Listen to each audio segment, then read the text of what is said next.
Olá, paz do Senhor, sou o pastor J.C. Silva com foco na lição Apocalipse, uma mensagem de Cristo para a sua igreja. Conto contigo aí nessa missão com foco na lição. Se inscreva no canal, acione o sininho para receber as notificações sempre que houver uma nova postagem. Assista todo o vídeo e ao final deixe aí seu feedback com seus comentários, seu like ou então seu dislike. O texto áureo de hoje é Apocalipse capítulo 1, versículo 11, que dizia: "O que vês, escreve-o num livro, e envia-o às 7 igrejas que estão na Ásia, a Éfeso, e a Esmirna, e a Pérgamo, e a Tiatira, e a Sardes, e a Filadélfia, e a Laodiceia." Na verdade aplicada, o pastor William Barros, ele adverte que a expectativa do retorno de Cristo deve produzir na igreja atitudes de vigilância, oração, quebrantamento, santificação na direção do Espírito Santo. O texto de referência é Apocalipse capítulo 2, versículo 1 e capítulo 3, versículos 19 a 22. Estes textos aqui, eles iniciam e concluem as 7 cartas às igrejas da Ásia Menor. Antes de revelar a João os preparativos e a execução do seu juízo, Jesus ele se direciona à igreja cristã com uma mensagem direta a ela. Esse fato revela a coerência divina, pois se o julgamento deve iniciar pelos que habitam na casa de Deus, e se a igreja é a responsável em transmitir e representar a vontade de Deus na terra, nada mais óbvio que a revelação das últimas coisas, que inclui o juízo de Deus sobre os ímpios, seja direcionada inicialmente à igreja cristã, para ela tomar conhecimento, se ajustar no que for necessário à vontade de Deus, encare os desafios e supere os perigos que espreita a fé cristã, e também, no poder do Espírito Santo, transmitir o que foi revelado inicialmente a ela, transmitir isso tudo à humanidade, conclamando a humanidade ao arrependimento e à conversão a Cristo. A mensagem profética revelada a João e direcionada à igreja cristã nos diferentes períodos da história da humanidade corrobora o cuidado divino com a sua igreja em todos os tempos, em cumprimento ao que Jesus prometeu de que estaria pessoalmente com a sua igreja. As 7 igrejas da Ásia Menor, no atual território da Turquia, foram escolhidas porque as suas características peculiares representam a igreja cristã. Além disso, o número de 7 igrejas representa a perfeição divina em escolher aquelas igrejas específicas para aplicar a cada uma delas mensagens que devem ser aplicadas e vivenciadas pela igreja cristã em toda a sua história, nos diferentes ciclos pelos quais a igreja passaria desde a sua fundação até o arrebatamento da igreja, para se encontrar com Jesus, estar com ele por toda a eternidade. O pastor e escritor Antônio Gilberto, ele concorda que as 7 cartas, além de falar das condições espirituais que prevaleciam em cada uma daquelas igrejas nos tempos de João, tais condições espirituais caracterizam a igreja cristã em todos os tempos. Analisando o ciclo histórico da igreja cristã, o teólogo e escritor Louis Berkhof, ele pondera que sempre há algumas igrejas que são predominantemente boas e puras, como as igrejas de Esmirna e Filadélfia, e que, portanto, não precisam de repreensão, mas apenas palavras de encorajamento. Por outro lado, existem também as igrejas como as de Sardes e de Laodiceia, nas quais o mal prepondera, por isso merecem censura grave e uma chamada ao arrependimento sincero. Berkhof ele frisa ainda que é provável que o maior número de igrejas se assemelhe às igrejas de Éfeso, Pérgamo e também de Tiatira, nas quais o bem e o mal estão igualmente equilibrados no seu ciclo, de modo que mereçam tanto louvor quanto censura, tanto promessas quanto repreensões. O fato de aquelas igrejas serem escolhidas, dentre tantas outras na Ásia Menor, também ressalta a onisciência divina, a capacidade de Jesus conhecer todas as coisas antecipadamente de forma plena e perfeita.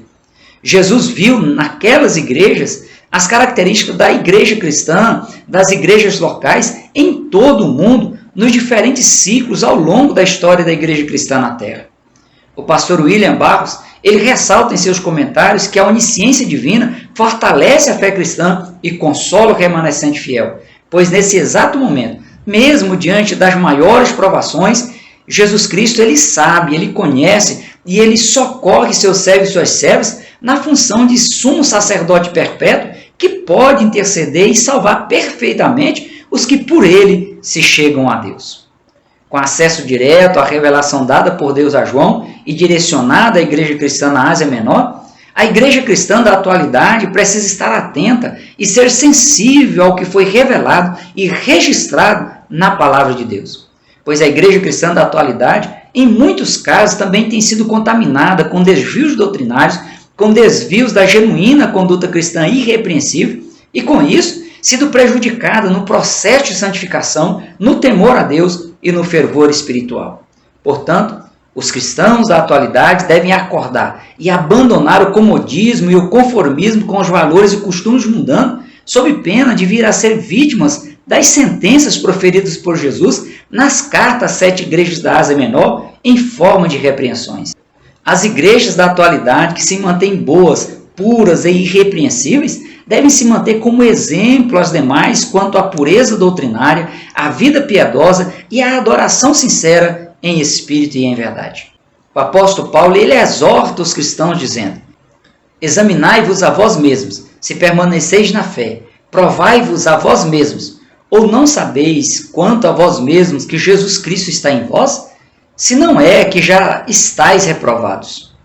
Esse exercício de autoanálise ele deve ser diário, contínuo e resiliente, pois um pequeno descuido pode levar à ruptura da comunhão com Deus e à impossibilidade de reversão. Tanto nas cartas às igrejas em Apocalipse, quanto no sermão profético, Jesus ele alertou seus servos e suas servas sobre a necessidade de se perseverar, se manter os olhos bem abertos e atentos, vigiar e orar, para não vir a ser pego de surpresa na condução da vida cristã genuína no dia a dia, como também quanto ao arrebatamento da igreja. Para o teólogo pentecostal Roger Strontet, pode causar estranheza o fato de Jesus, primeiramente, ele se dirigir à igreja para adverti-la quanto às efetivas ou potenciais ações erradas, pois imagina-se que, pelo fato de a igreja cristã representar as pessoas que se convertem a Cristo e tiveram o perdão de seus pecados, o exclusivo interesse de Jesus pela igreja deveria, alguns acreditam, estar apenas em seu conforto, sua segurança, inclusive na prosperidade individual, familiar e da comunidade cristã. No entanto, Roger Strontet ele alerta que Jesus ele tem um padrão diferente de valores e padrões do que essas expectativas autosservidoras esperam de Jesus. Os padrões de Jesus são baseados na fé, na santidade e na verdade.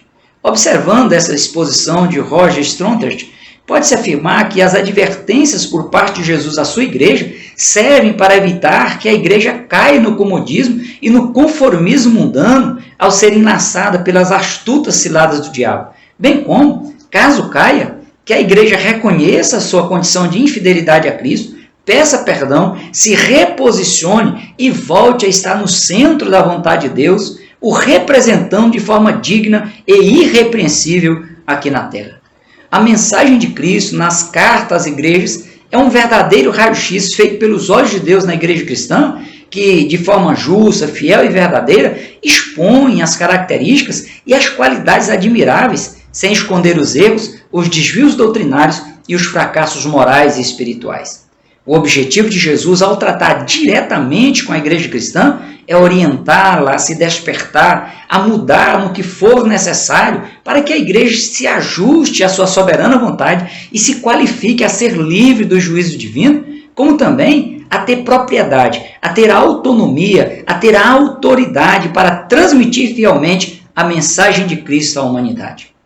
Quanto à estrutura da mensagem direcionada a cada igreja, essa estrutura possui pelo menos 5 pontos em comum. Revela vários títulos e atributos de Cristo, destaca as qualidades encontradas nas igrejas, apresenta exortações, são dados conselhos e ordens, são feitas promessas aos vencedores. Ao contrário da tendência humana de inverter valores e desrespeitar a família, Deus ele olha além das aparências, conhece a realidade dos fatos e tem prazer em capacitar e abençoar seus servos e suas servas sem acepção de pessoas, bastando apenas que se ajuste às regras e às normas do reino de Deus que devem ser obedecidas no treinamento cristão aqui na terra para viver na eternidade com o Senhor. A nação de Israel é um bom exemplo a ser observado, pois o fato de ela desobedecer às regras, às normas instituídas por Deus, resultou na sua destruição total. Da mesma forma, se nesta vida uma pessoa se achar no direito de desrespeitar as regras, as normas do reino de Deus, inverter os valores cristãos, desvalorizar a família e banalizar o sagrado, antecipadamente essa pessoa está dizendo que o reino de Deus, que será estabelecido no novo céu e na nova terra no futuro, não serve para ser a sua morada eterna.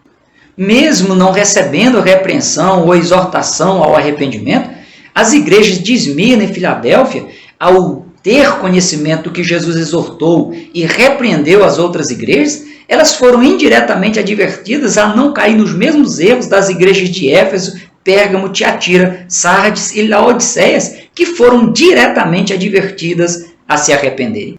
Da mesma forma, ainda hoje, Jesus ele conclama a humanidade a se arrepender de deixar o primeiro amor dedicado a Cristo, de permitir que Satanás estabeleça o seu trono dentro das igrejas por causa da adesão a doutrinas e costumes contrários ao contexto geral das Escrituras, por tolerar pessoas em pecado, exercendo ministério dentro das igrejas ou nas casas, por viver uma vida cristã de aparência, por se aliar ao padrão de obras mundanas e impuras, desprezando as riquezas espirituais dadas por Deus, por se acomodar na mornidão espiritual e ignorar o risco de ser vomitado por Deus, por se imaginar ser uma pessoa autossuficiente, quando, na verdade, vive sem desfrutar da graça de Deus e é miseravelmente pobre, cega e nu espiritualmente. A igreja de Tiatira, Jesus disse: dei-lhe tempo para que se arrependesse da sua prostituição, e não se arrependeu. Aqui o termo prostituição vai além das imoralidades sexuais ilícitas aos servos e servas de Deus. Envolve a infidelidade direta a Deus, que resulta na adoração a outros deuses, inclusive com o culto ao corpo, às imoralidades sexuais, às coisas materiais, ao ego e ao hedonismo. De acordo com o reverendo Karl Krominga, o termo arrependimento, traduzido do grego metanoia, denota mudança de ideia, de afeição, de convicção e compromissos interiores enraizados no temor a Deus e na tristeza pelas ofensas cometidas a Ele, que, quando acompanhada da fé em Cristo, resulta em uma conversão externa do pecado a Deus e a seu serviço em todas as áreas da vida humana. Deus tem dado tempo para a humanidade se arrepender. Se for o seu caso, aproveite, pois o que encobre as suas transgressões nunca prosperará, mas o que as confessa e deixa alcança misericórdia. Arrependei-vos, porque é chegado o reino dos céus. Arrependei-vos e cada um de vós seja batizado em nome de Jesus Cristo para perdão dos pecados e recebereis o dom do Espírito Santo. Arrependei-vos, pois, e convertei-vos para que sejam apagados os vossos pecados e venham assim os tempos do refrigério pela presença do Senhor. Sem sombra de dúvida, os juízos divinos brevemente serão executados sobre as pessoas que se recusam a aproveitar o tempo de arrependimento e conversão a Cristo. Chegai-vos a Deus, e Ele se chegará a vós. Limpai as mãos, pecadores, e vós de duplo ânimo, purificai o coração. Senti as vossas misérias, e lamentai e chorai. Converta-se o vosso riso em pranto, e o vosso gozo em tristeza. Humilhai-vos perante o Senhor, e Ele vos exaltará. No final do livro de Apocalipse, Jesus adverte dizendo: bem-aventurado aqueles que lavam suas vestiduras no sangue do Cordeiro, para que tenham direito à árvore da vida e possam entrar na cidade pelas portas. Ficarão de fora os cães e os feiticeiros, e os que se prostituem, e os homicidas, e os idólatras, e qualquer que ama e comete a mentira. A promessa de Cristo, o compromisso assumido por Jesus de tratar os fiéis de forma diferente dos infiéis, de abençoar os vencedores que forem resilientes na dependência dele e aplicar seus juízos a quem permanecer na prática do pecado, ficou registrado nos anais da história, compondo o mais importante livro sagrado deixado por Deus à humanidade. Dentre tantas outras promessas, dentre tantos outros compromissos assumidos por Deus com a humanidade, em Gênesis capítulo 3, versículo 15, Deus empenhou a sua palavra quanto à primeira vinda de Jesus. Em Joel, capítulo 2, versículo 28, Deus se comprometeu em derramar o seu Espírito sobre toda a carne. Em Deuteronômio, capítulo 30, versículos 1 a 5, Deus se responsabiliza em restaurar o remanescente fiel de Israel numa amostra do que Deus faz com quaisquer pessoas que se arrependeram dos seus pecados e confessá-lo como Senhor e Salvador de suas vidas. Em Atos, capítulo 3, versículo 22, menciona o ato profético de Moisés de que Deus enviaria um profeta para exercer o ministério junto ao seu povo, numa alusão ao ministério terreno de Jesus.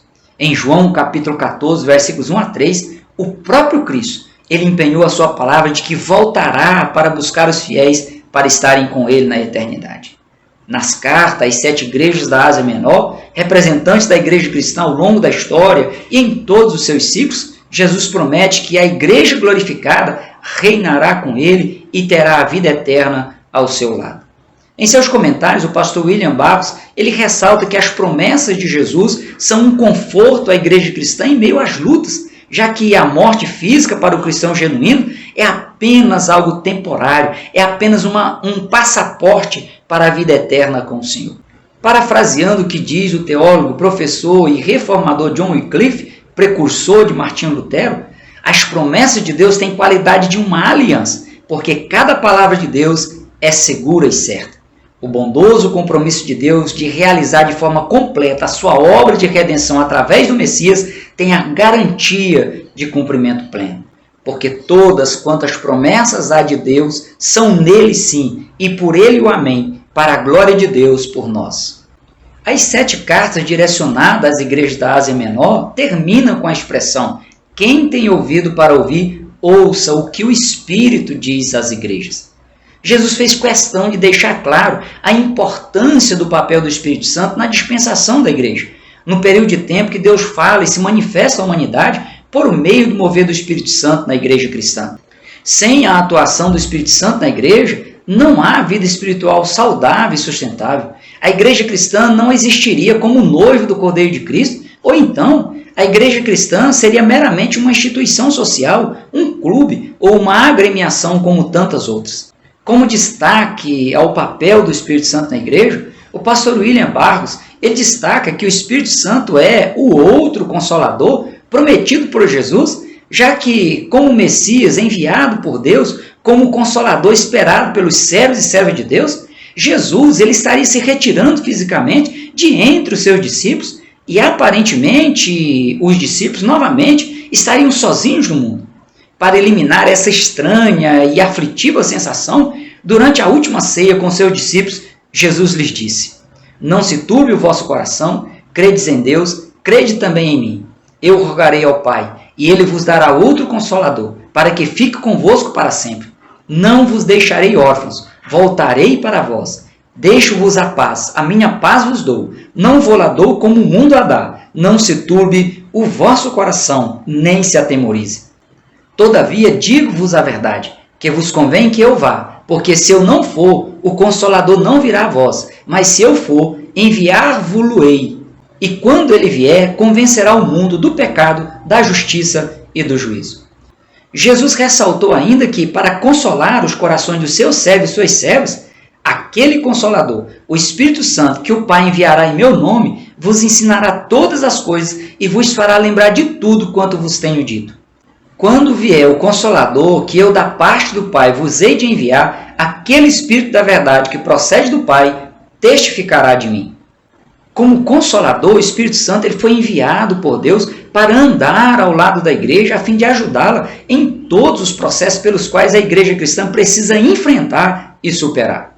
Além disso, como Consolador, o Espírito Santo ele desempenha a função de um advogado, de um defensor da igreja, que assiste a igreja não para receber uma recompensa, mas por amor ao sangue de Jesus que foi derramado no Calvário pela humanidade e por consideração à resposta positiva da igreja ao chamado de salvação. Por isso, o Espírito Santo ele faz da causa da igreja, da missão da igreja, a sua causa, a sua missão. Para que a igreja cristã cumpra a sua missão de se ajustar às instruções divinas e retransmitir essas instruções à humanidade ímpia, é o Espírito Santo quem reveste a igreja e lhe concede dons, lhe concede habilidades sobrenaturais para que os limites humanos sejam superados, o reino de Deus seja expandido na face da terra e o cristão, na busca por santificação, se livre das astutas ciladas do inimigo. O próprio Jesus, quando se tornou um ser humano comum, ele precisou da ação do Espírito Santo para exercer e cumprir o seu ministério terreno. E no momento antes de ascender aos céus, Jesus disse aos seus discípulos: eis que sobre vós envio a promessa de meu Pai. Ficai, porém, na cidade de Jerusalém, até que do alto sejais revestidos de poder. Recebereis a virtude do Espírito Santo, que há de vir sobre vós, e ser-me-eis testemunhas, tanto em Jerusalém, como em toda a Judéia e Samaria, e até os confins da terra. Somente com o revestimento, com a atuação do Espírito Santo, o cristão tem condições de ter êxito pleno na jornada cristã. Além do revestimento, o Espírito Santo ele concede, segundo os seus próprios critérios, dons espirituais, que é a capacitação sobrenatural para o cristão atuar e vencer no mundo espiritual. Ainda hoje, cada cristão precisa se manter na dependência do Espírito Santo de Deus, assim como ocorreu com os cristãos da igreja primitiva. Vale frisar que o fato de a igreja ela se dispor de tecnologias inovadoras que não existiam na época da igreja primitiva, as facilidades e as tecnologias da atualidade não substituem a necessidade da igreja buscar o revestimento do Espírito Santo e os seus dons sobrenaturais. Se alguém achar que pode substituir, inevitavelmente falhará e descobrirá, se não tardiamente, que precisa se voltar para Deus de forma sincera, com devoção e com um coração quebrantado na dependência do Espírito Santo. David Yong-Shu, fundador da maior igreja na Coreia do Sul, disse que ele só conseguiu construir uma igreja com 500 mil membros em menos de 30 anos, porque a maravilhosa manifestação do Espírito Santo fluiu através dos dons de revelação, dons vocais e dons de poder. Para David Yong-Shu, os dons e o Espírito Santo não podem ser separados e o único propósito para que ele manifeste diversos dons através das pessoas é a edificação da igreja. A recorrência da expressão quem tem ouvidos ouça o que o Espírito diz às igrejas na mensagem de Jesus também se deve ao fato de ser o Espírito Santo quem prepara a noiva de Cristo para o arrebatamento. Quanto a essa questão, o apóstolo Paulo instruiu dizendo: e se o Espírito daquele que dos mortos ressuscitou a Jesus habita em vós, aquele que dos mortos ressuscitou a Cristo também vivificará o vosso corpo mortal pelo seu Espírito que em vós habita. Porque todos os que sois guiados pelo Espírito de Deus, esses são filhos de Deus. Porque não recebestes o espírito de escravidão para outra vez estardes em temor, mas recebestes o Espírito de adoção de filhos, pelo qual clamamos, Abba, Pai. O mesmo Espírito testifica com o nosso Espírito que somos filhos de Deus. E se nós somos filhos, somos logo herdeiros, também herdeiros de Deus e co-herdeiros de Cristo, se é certo que com Ele padecemos, para que também com Ele sejamos glorificados. Fostes selados com o Espírito Santo da promessa, o qual é o penhor da nossa herança, para a redenção da possessão de Deus, para louvor da sua glória. Ter condições de dar ouvido ao que o Espírito diz à igreja e desprezar a oportunidade ou desprezar o que o Espírito Santo diz à igreja, entristece o Espírito Santo de Deus e compromete o processo de transformação e de santificação pessoal. Para o comentarista do Novo Testamento, Simon Kistemaker, é a atuação do Espírito de Cristo na igreja, ou seja, do Espírito Santo, que estimula a igreja cristã a desejar a volta de Jesus e também que direciona, exorta, guia, santifica, capacita, sustenta e prepara a igreja cristã para se encontrar com Jesus nos ares, a exemplo do que o servo Eliezer fez com Rebeca para levá-la ao encontro de Isaac. Portanto, na mensagem de Jesus às 7 igrejas, ficam demonstrado o cuidado divino com a sua igreja em todos os tempos e em todos os ciclos pelos quais a igreja cristã tem passado. As mensagens às 7 igrejas da Ásia são um verdadeiro raio-x na igreja de Cristo e ainda hoje cada cristão precisa se submeter a esse raio-x divino por meio da ação do Espírito Santo, que é o Consolador, é quem reveste e dá dons sobrenaturais à igreja a fim de prepará-la para o arrebatamento. Se for o seu caso, aproveite a oportunidade de arrependimento, abandone a prática do pecado, se ajuste à vontade de Deus e preserve em obediência voluntária e espontânea as orientações de Deus. Cultive uma vida cheia do Espírito Santo de Deus, cumpra a sua missão na dependência do Espírito Santo. Por hoje nós ficamos por aqui. Até o próximo encontro, se Deus quiser. Prossiga na paz do Senhor.